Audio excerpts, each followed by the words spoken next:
निश्चित भाव विजु जनता दल गत थर जितेबले मोर दलर नेता सभापति मान्यवर नवीन पट्टनायक आमको कही आम विरोधी दलर भूमिका नेबू बोली आउ 4.5 कोटी ओडिशावासी स्वर हबू आपण देखी 4.5 कोटी बहुत कम दिन 2 दिन 3 दिन थिला जितेबले हाउस चलता से आम ओडिशावासी स्वर होमें कहूँ आग को आम ओडिशावासी स्वर हबू सबु प्रकार जहाँ ओडिशा को अवहेला जितेबले आम से प्रतिवाद करूँ एवं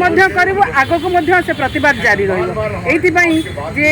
एनएच कथा हो आप देखिले जितेबले एनएच अनुगुल संबलपुर कटक रास्ता आज मरण जनतार पलटिची नेट कनेक्टिविटी हो बैंक कनेक्टिविटी हो आमर जी देखा कोयला रॉयल्टी कथा हो रेलवे कथा हो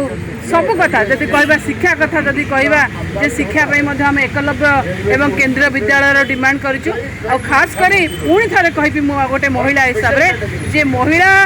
बिल खाली पारित करदेले हम ना महिला बिल की लागू करार आवश्यकता अच्छी महिला आम कहूँ महिला स्वर हबू 4.5 कोटी ओडिशार लोक ओडिशावासी जो मैंडेट देते से अनुसार काम करूँ एवं ओडिशार समस्त सांसद मान्यवर नवीन पट्टनायक नेतृत्व में आम सबुबले लड़े करूँ लड़े पुणी जारी रोडिशावासी समस्त जहाँ जहाँ डिमांड अच्छी संसद उपस्थापना करूँ एवं आपण मानकर सहयोग कामना करूँ। नमस्कार। आम गर्वर सहित कहूँ जे दलर सभापति आम अध्यक्ष भाव संसदीय दलीय अध्यक्ष भाव आम रिक्वेस्ट कलु से राजी हेले एवं आम समस्ते सब सर्वसम्मति आम आज संसदीय दलर अध्यक्ष हिसाब से निर्वाचित कलु आउ नेतृत्व में दल आहरी स्ट्रंग हवा एवं दल स्वर आप देखिए दिल्ली दरबार आसी पल्ली पर्यंत पहुँच।